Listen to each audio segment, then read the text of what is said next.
नमस्कार दोस्तों, आप जान सकते हैं कि आप अगले जन्म में क्या और किस प्रकार के इंसान बन सकते हैं, या आपको मनुष्य योनि मिलेगी या फिर आपको दूसरी योनि मिलेगी। चलिए हम जानते हैं इस वीडियो में। इसी जन्म में तय हो जाता है अगले बार आप बनेंगे क्या, जानिए इस वीडियो में। हम सभी को इस जन्म में मनुष्य योनि मिली है, लेकिन जरूरी नहीं कि अगले जन्म में भी ऐसा ही हो। दरअसल अगले जन्म में कौन सी योनि मिलेगी यह पूरी तरह से इस जन्म के कर्मों के ऊपर निर्भर करता है। हिंदू धर्म में विद्वान बताते हैं कि इस जन्म में इंसान के कर्म देखकर अंदाजा लगाया जा सकता है कि वह अगले जन्म में उसे कौन सी योनि मिलेगी। शास्त्रों में यह भी बताया गया है कि जिन को इस जन्म में मनुष्य योनि मिली है उन्हें अनंत जन्मों के संस्कार के अनुरूप यह सौभाग्य हासिल हुआ है। निम्न स्तरीय योनि का हिसाब किताब भी ऐसा ही है। हमारी चेतना की आगे की यात्रा ऐसी ही होगी कि सात्विक गुण वाले ऊपर के लोक की ओर जाते हैं और रजोगुण वाले मनुष्य की ओर जाते हैं, तो तमोगुण प्रधान होते हैं, वे निम्न स्तरीय योनियों में भ्रमण करते हैं।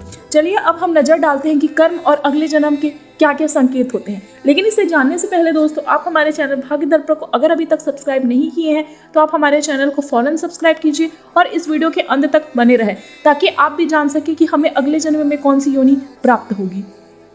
मान्यता यह भी है दोस्तों, जो व्यक्ति परोपकारी स्वभाव का है, सद्गुण संपन्न है, दूसरों की मदद करता है, वह अगले जन्म में एक समाज सेवी, सभ्य संस्कृति और दयालु परिवार में जन्म लेता है। यदि व्यक्ति के धन का लालच है, उसके प्रति उदारवादी दृष्टिकोण है और धन का अच्छे कार्यों में नियोजन करता है, तो अगले जन्म में उसे अन्यान ही धन की प्राप्ति होगी। वह उस धन को फिर अच्छे कार्यों में ही लगाएगा। यदि व्यक्ति बुद्धिमान है, विद्या का दान करता है, तो उसकी अनंत चेतना इस तरह की बन जाती है कि वह अगले जन्म में किसी भी विषय वस्तु को बहुत जल्दी सीख लेता है।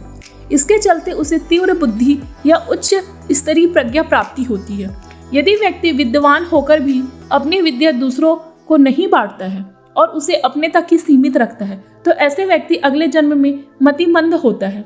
उसकी संचित विद्या का खजाना आगे नहीं बढ़ पाता है। यदि व्यक्ति अत्यंत गुस्सैल स्वभाव का है, उसमें बदला लेने की भावना है, तो मान्यता यह है कि वह अगले जन्म में सर्प की योनि में जाता है। यदि व्यक्ति धन की प्राप्ति बहुत ज्यादा करता है और वे अपने पैसे को खर्च नहीं करता, यह मोह के कारण वह उस धन से अलग नहीं हो सकता, तो ऐसे कहा जाता है कि वह सर्प बनकर उसके आसपास मंडराता रहता। यदि कोई व्यक्ति आलसी स्वभाव का है, प्रमादी है और जो कम समय के लिए जाने वाले काम को बहुत अधिक समय में करता है, तो वह अगले जन्म में अजगर बनता है। यदि कोई बहुत अधिक विषय वासना में डूबा रहने वाला है, तो उसे काम की अधिकता के कारण अगले जन्म में मंद बुद्धि प्राप्त होती है और अपनी समस्त ऊर्जा का सही उपयोग नहीं कर पाता है। अब देखते हैं कि हम अंत समय का चिंतन होता है निर्णायक, मतलब जो अंत में आप सोचते हैं वही होता है। अंत समय में जैसा चिंतन होता है उसी के अनुसार अगला जीवन मिलता है। अंत समय का चिंतन व्यक्ति की मर्जी पर निर्भर नहीं करता है।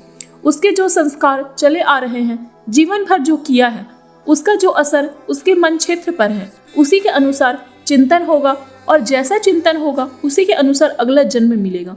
अंतमति सो गति। दोस्तों, आपको यह वीडियो पसंद आया होगा तो आप हमें लाइक और कमेंट करना न भूलें, और आप हमें कमेंट में यह भी बताएं कि आप इस जन्म में कौन कौन से अच्छे कार्य किए हैं। धन्यवाद दोस्तों।